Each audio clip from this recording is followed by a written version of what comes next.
Welcome to the Stronger Marriage Podcast with Trey and Lee Morgan. We're glad you've joined us today. We are talking about things that will kill your sex life. Welcome to the Stronger Marriage Podcast with Trey and Lee. On this podcast, you'll hear real topics about real life. They cover everything from married sex to raising kids to loving your spouse so much that you're willing to forgive them for occasionally being the most annoying person in the world. Trey and Lee have raised 4 boys, been married over 30 years, and somehow still really like each other. And now, live from the metropolis of Childress, Texas, a place so flat you can watch your dog run away for 3 days. Here are your hosts for the Stronger Marriage Podcast, Trey and Lee Morgan. Hey everybody, we are glad you joined us today. Welcome to the podcast. We thank you for joining us. We thank you. We got on iTunes where they have their podcasts, and we saw so many nice things. I read to Lee several of the nice reviews that we have received. Thank you.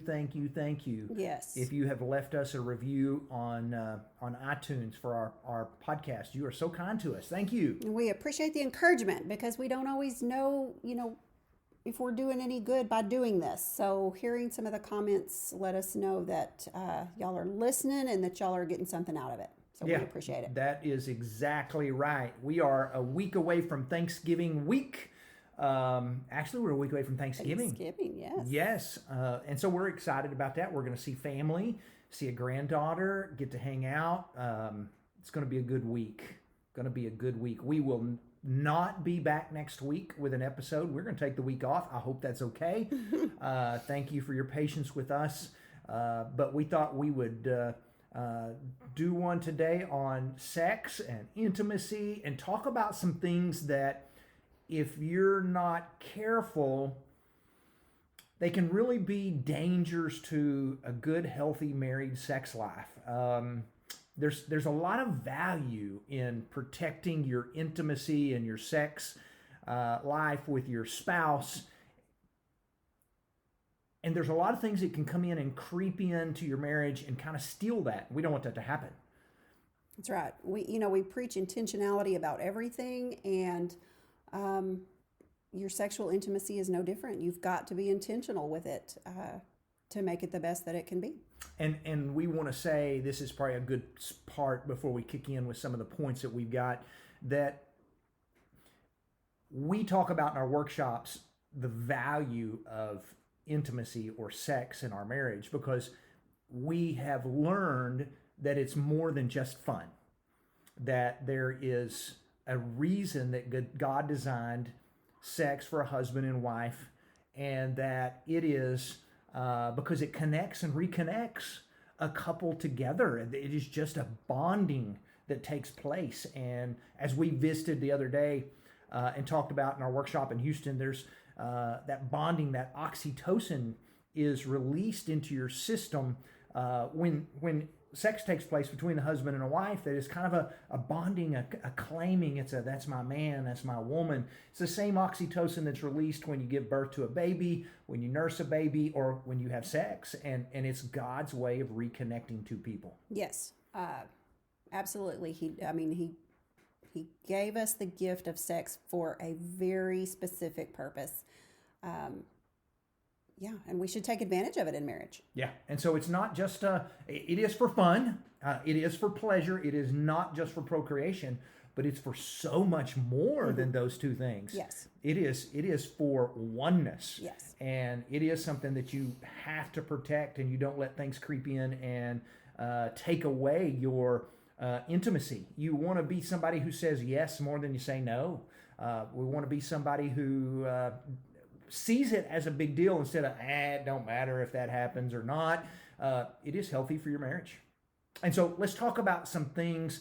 I think we have 8 ways or 8 things that will kill your sex life if you're not careful. Mm-hmm. So let's talk about some of these for a second. So guard against these things. The first one is laziness. It's kind of like working out.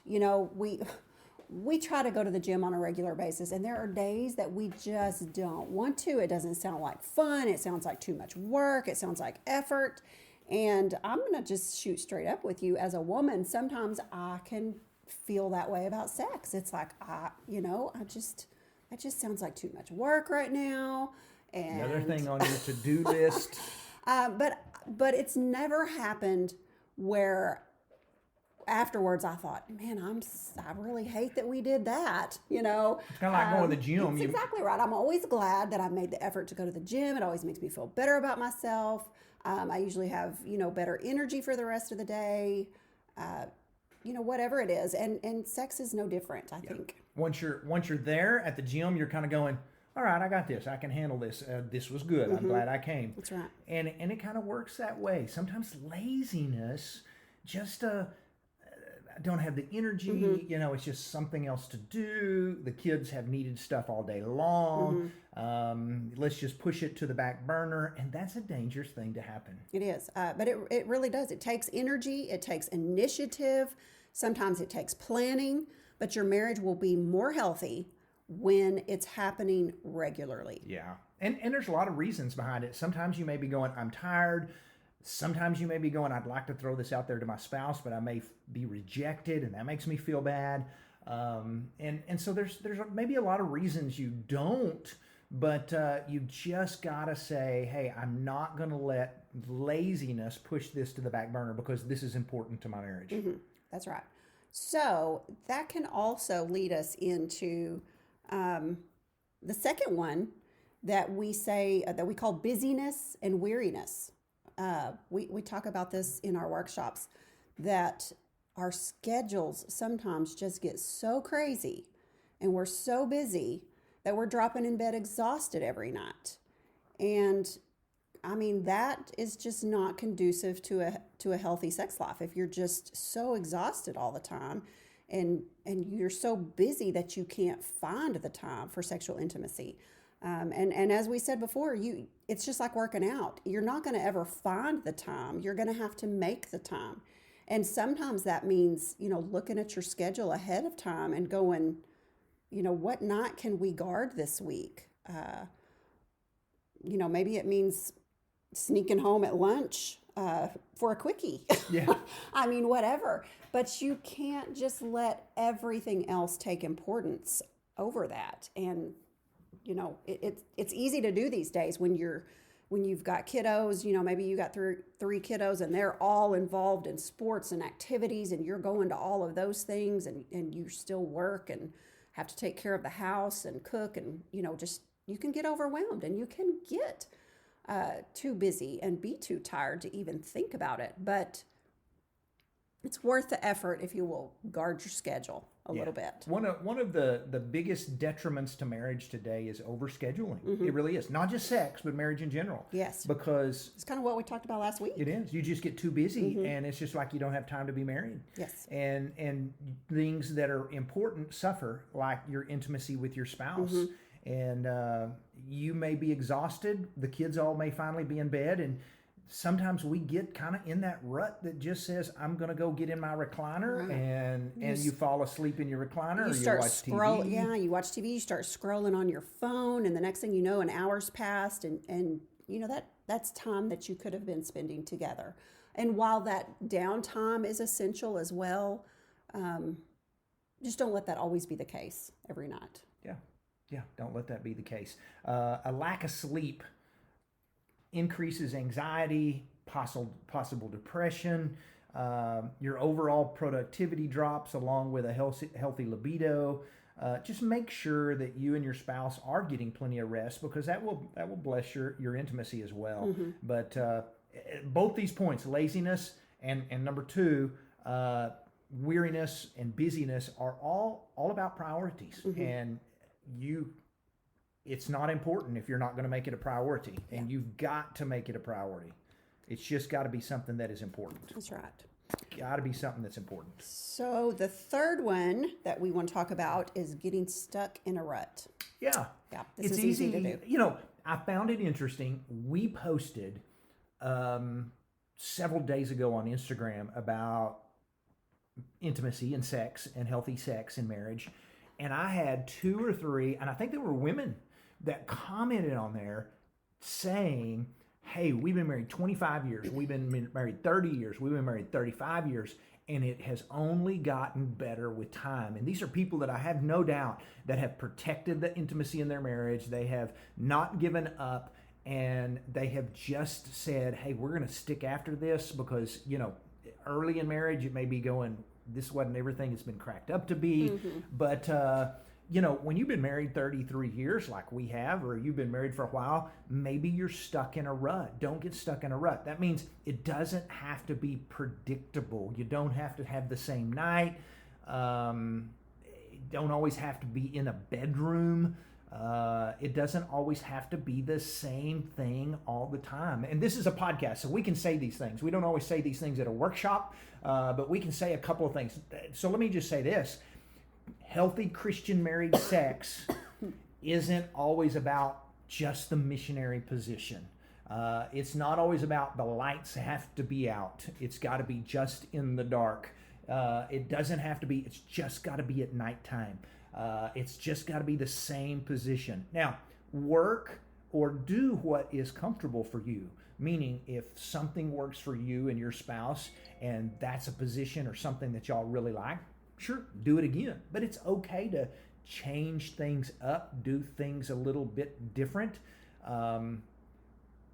We recommend a book that we like called Sheet Music, which is a book on sexual intimacy by Dr. Kevin Leman. And that was really good for us to read together because if you're a little uncomfortable talking to your spouse about this kind of stuff, read this book together. And you may be thinking, I don't know how to change things up. I don't know what to do different. Educate yourself. There's plenty of good Christian books out there on sexual intimacy that are, some pretty plain talk that can help you, learn some new things to try. So yeah, don't be afraid to educate yourself. Yeah, that is exactly right. And so don't get stuck in a rut. It's okay to have some fun with it.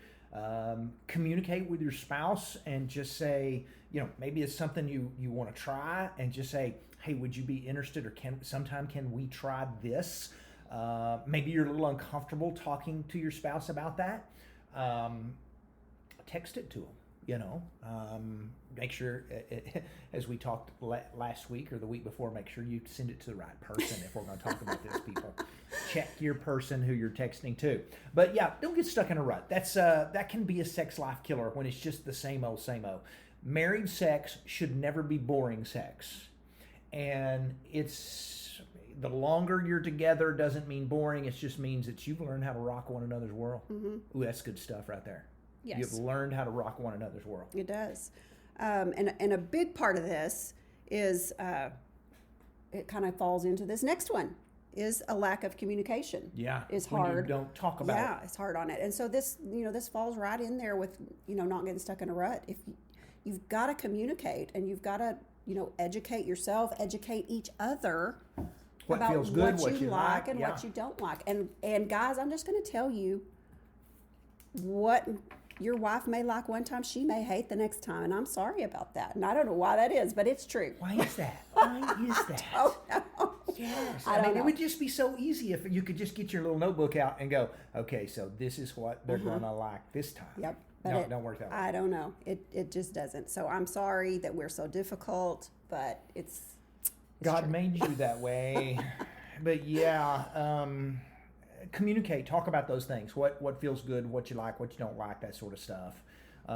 If there's something you don't like, can I throw this out here? If there's something you don't like, if you're going to talk about it, don't make it come across too negative. Meaning, I wasn't as crazy about that, versus something along the lines of, well, I hated that. Don't ever try that again. Whatever it is. When you're dealing with, boy, you're so vulnerable when you're naked with one another.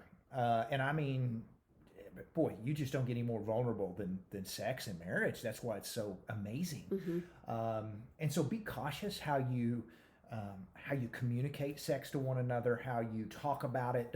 You don't have to like something real well, and you might just say, "Hey, that just didn't work for me." Might be better than go, "Boy, that was the dumbest thing we've ever tried." Yeah. So just learn to come across a little bit better when you're talking about maybe something that you don't like. But That's right. but it's okay to talk about sex. God's not uncomfortable with it. I find it interesting that right smack dab in the middle of his Bible, he has included the Song of Solomon, which is 8 chapters of a book that the whole book is about sex. It is about a man chasing his wife and a wife chasing her husband, and they talk about doing things to each other that would kind of make you blush if you read it from a modern translation Bible. Sometimes you read stuff and you go, "Is he saying what I think he's saying he's going to do?" And he is.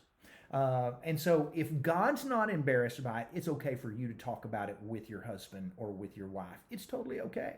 Mm-hmm. Yeah, God created it, and I mean, there's nothing that you've ever done that he hasn't already thought of. So, yeah, he's the creator of sex. Yeah. I find it, can I throw this out here? Yes. God created Adam and Eve in a garden, naked, and said, "Go have fun." And it's like, he knew what they were doing. Mm-hmm. Yeah, and it was just, he wasn't embarrassed by it. It is just a gift to married people. It's a beautiful thing. It is. And so we're talking about, communicating about what you like and don't like about sex, but lack of communication in general will kill your sex life, because a great sex starts with an emotional connection, especially for women. So meaning if a husband never talks to his wife except for saying, "Hey babe, you in the mood?" Right. Probably is not the thing that you've got to connect emotionally with your spouse. That helps her to be in the mood. Yes. Marriages suffer when husbands and wives slowly stop communicating. And your sex life is one of the first things to suffer from a lack of communication in marriage. So never stop communicating, never stop talking, never stop having conversations. Share your emotions. Talk about your fears and your hurts and goals, and just talk about your relationship often. It's so important to have that emotional connection and that friendship that we talk so much about. So yeah, that is true. That's a good point. So lack of communication is a sex life killer. What's the next one? Not taking care of your body will also kill your sex life. Yes, it will. We need to take care of the body that God has given us. We have. Do our best with what we've got. And this is more than just exercising and eating healthy. And that's what that is too. But it's more than that. Both of these can be a huge factor that impact married sex life, just taking care of yourself. Yeah.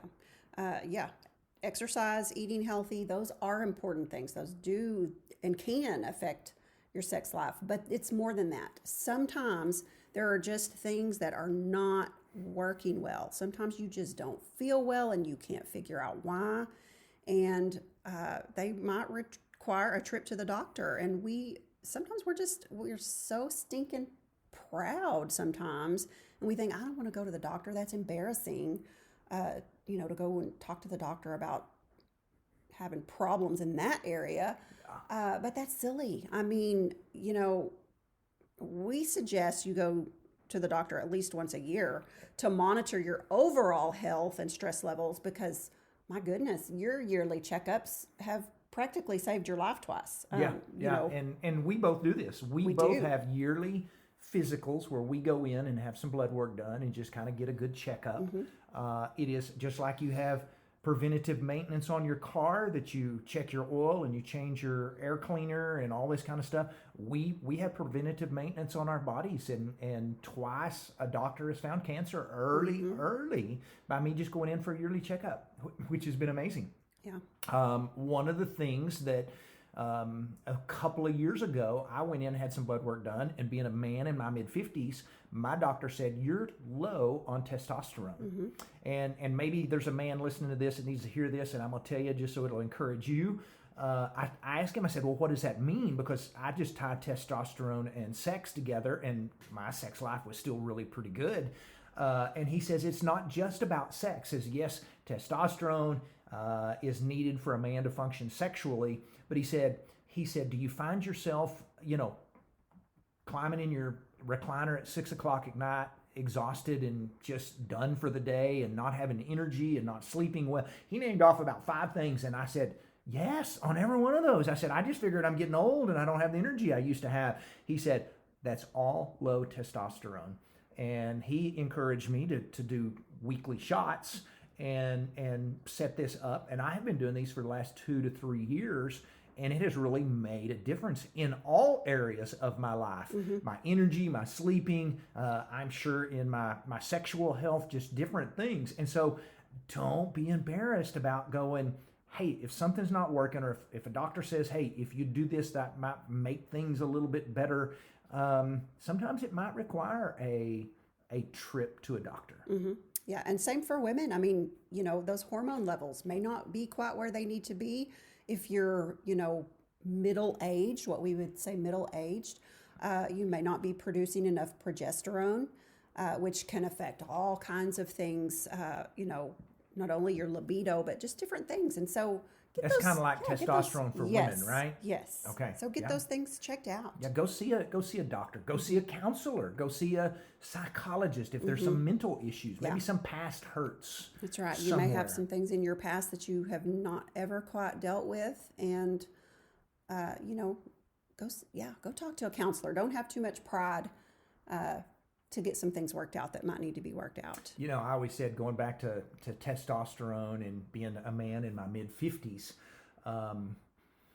the big myth always said men think about sex, what is it, 7 seconds? We had read that, 7 seconds a day. And that's pretty much a myth. Every 7 seconds. Yeah, every 7 seconds. And actually, somebody's done this study, and several sites have said it's really about 19 times a day that men think of sex. And I'm trying to remember how many women. Which is quite a bit. It's still quite a bit. About 10 for women is 10 what it for said. women, 19 times a day for men. 19 times a day, men think about sex. And I'm going to tell you, as a man in my mid-50s, I no longer think about sex 19 times a day. It's probably 16 times a day. Yeah, so we've backed off just a shot. Just a little, but not a whole lot. I'm going to get really worried when it drops to 15 times a day. All right. But so take care of your body. Another thing we should just throw out here, because we actually have people that write into us and ask us about this, is physical hygiene. Sometimes they say, well, my partner just doesn't seem to care about basic physical hygiene. And so we're just throw this out here. Before you climb into bed, it's kind of nice to brush your teeth, to maybe wash your face, to make sure you smell decent. Men like to smell. Men love smells like fresh cut grass and grill smoke and, just garage. Things like, men love campfires, but that's not very sexy, is it? Yeah, I think that most women prefer toothpaste and soap and deodorant and all of those smells. So you'd rather me climb into bed smelling like soap than campfire? Freshly showered, yes. And it's amazing what taking a shower before bed will do for your sex life. So, and since we're talking about taking care of our body, and this might be a good point to throw this out there, men are very visually stimulated, and so it is important for and some women, and so if your spouse is very stimulated visually, maybe pick out something cute to wear to bed. That little lacy whatever it is, or sheer something, maybe not always the oversized t-shirt or the sweats, or as someone said this past week, I got tickled at, they said, every wife has a not tonight gown that they put on occasionally. You just look at your wife and it's not tonight. Don't always wear the not tonight gown, And so, that is just, take care of your body. Take care of your body. Look the best for your spouse. yes. So we got 3 more. Let's knock the last 3 out. Okay, so the next one is thinking and speaking negatively. So how can that hurt your sex life? Yeah. Basically just, the goal in marriage really for everything is to treat each other with kindness and respect. Treat others the way you want to be treated, and that's no different in marriage. And if you're treating each other poorly, then the last thing you're going to want to do is jump in the sack together. Yeah. So you can't be rude to your No. spouse or have a tone and go, "Hey, are you turned on now?" And it's Right. like, "No, I'm just the opposite." You can't be unkind to your spouse and then expect them to go, "Hey, yes, I really want to make love to you tonight."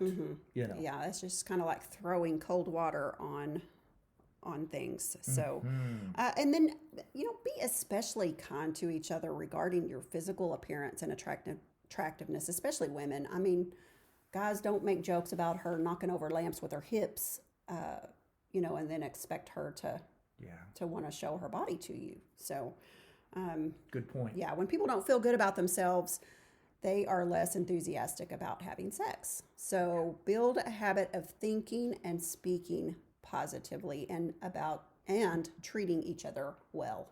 Yeah, good point. Number 7, co-sleeping with kids. Sometimes we get a little feedback with this. We do get actually quite a bit of feedback on that. But we're not big fans. Now understand what we're saying here. It's okay for occasionally your kids to sleep in your room. It's okay if your kids get up at 3 o'clock in the morning scared and come climb in your bed.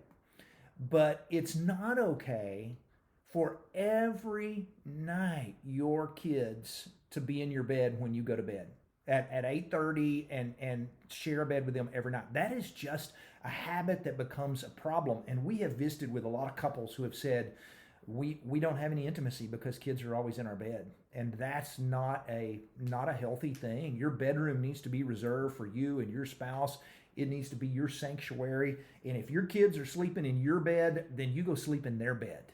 You figure out a way to get away from those kids at bedtime so that y'all can have some time. Yeah. And we're not saying to ever, let your kids go to bed feeling insecure. Yeah. Ever. I mean, when we put our kids to bed, we would have never just left them in their room crying because they were scared or didn't want us to leave the room or whatever. We would lay down by them until they went to sleep. I mean, we always made sure they felt loved and secure. But our bedroom was our bedroom.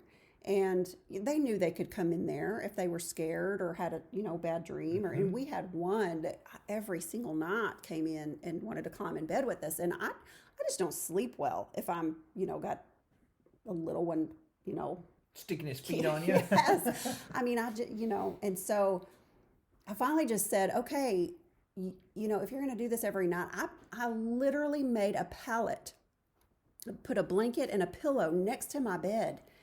And it was just kind of like, he is going to do this every single night, no matter what, in the middle of the night. And so that I can at least sleep, I just would say, okay, you can sleep right down here on this pallet if you think you have to come in here. And he was fine with that. He just needed to be where somebody else was. And I finally told our other son, he was Parker was about 2 and Taylor was about 4. And I said, I think that if we let them share a room, they each had their own room. And I said, I think if we put them in a room together, that this might stop. Let's try that. And so we got bunk beds and they started sleeping in the same room together. And he quit coming to our room every night. He just wanted to be in the room with another person. And so, may have to work through some of these things. Yeah. You may have to work, but don't just give up and go, all right, well, I guess until we're just sleep 18 in our bed. and graduated, they're going to sleep in our bed with us. That's right. So, yeah, be cautious about that. Make privacy a priority. When you get your kiddos in bed and putting kiddos to bed at night, sometimes you never know when one's going to get up. Go to your room and lock the door. Make sure your kids know, knock on the door before they come in, but lock your door so that you don't have to worry about little Johnny coming running in on you or something along those lines. Now, Privacy is important. after you've been intimate, you can unlock the door so that if they do need to come in, they can come in. There you go. Because like I said, they might get up in the night because they're scared, and you want them to be able to come in and find that security that they need. But just letting them go to bed with you every single night. We just don't feel like that's a healthy thing to do. Now, there's still going to be some of you out here that disagree. And if you've learned to make it work, okay. Yeah, that's fine. If you and your spouse is okay with it. Now, not just you, you and your spouse are okay with it, then we're okay with it too. But if your spouse is going, no, I don't like this, and you're going, hey, it's not hurting anything. Nah, something's off on that deal. So don't say, hey, it works for me if it's not working for your spouse. Right. Yeah. Okay, what's our last one? Last one's pornography. Pornography is a sex life killer. It is one of the top 5 reasons for a sexless marriage. Now, there's a lot of things where pornography can play. There's pornography addictions. We've dealt with this on a former podcast episode. There are some people that may just go, hey, I turned to pornography because I didn't feel like that's not right. I didn't feel like I was getting enough sex in my marriage. That's not a healthy way to look at it. There are sometimes people go, hey, watching porn can help my marriage. That's really not true either. That's a myth. There is no data that supports that. What we know is that porn hurts way more marriages than it's ever helped. And instead of pursuing porn, pursue your spouse. It is dangerous. It is divisive.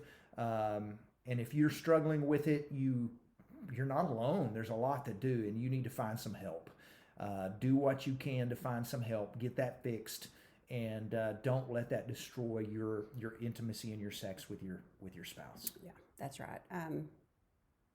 Yeah, I think you said it all. Wow, I didn't try to steal all of it, but I'm just on a roll there. No, I mean, yeah, we've heard people say, that, well, watching it together can help spice things up in a marriage, and we just don't think that's true. It puts images in your mind that don't need to be there, and you're seeing images of people other than your spouse, and their bodies may look different than your spouse, and your spouse may be going, man, I can never live up to that. Measure up to that, or I can't do that. There's just so many things that are unhealthy with that. So be very, very cautious. Yeah. And so protect the intimacy in your marriage. Protect the sex life in your marriage. Don't let Satan or anything else creep in and try to steal that, because it should get better every year. It should just get better and better and better. And if things aren't good sexually right now, communicate with your spouse about this and continue to work on it. Mm-hmm. Maybe you have asked your spouse and they have shot you down. You keep talking about this. You go see a counselor, you talk to somebody, but don't just have a bad sex life when it can be better. Absolutely. This was a fun episode. It was. And we always enjoy talking about things that sometimes folks are uncomfortable talking about. We appreciate y'all listening. Thank you for your positive feedback. Thank you for joining us. We're just honored that you come hang out with us every week. We'll be back in 2 weeks. We're headed to Woodward, Oklahoma very soon. Oh, we're excited. The 4th and 5th of December. Yes. Stronger. It's a marriage workshop. We're excited about that. It's going to be so good. So if you're close, where did we say that was near Kansas? Is Kansas, and northern it's Oklahoma? kind of northern Oklahoma. So check it out. Panhandle of Texas. Mm-hmm. If you're in Lubbock, Amarillo, Oklahoma City, Kansas, come see us in Woodward. Let's go. All right. Bye, guys.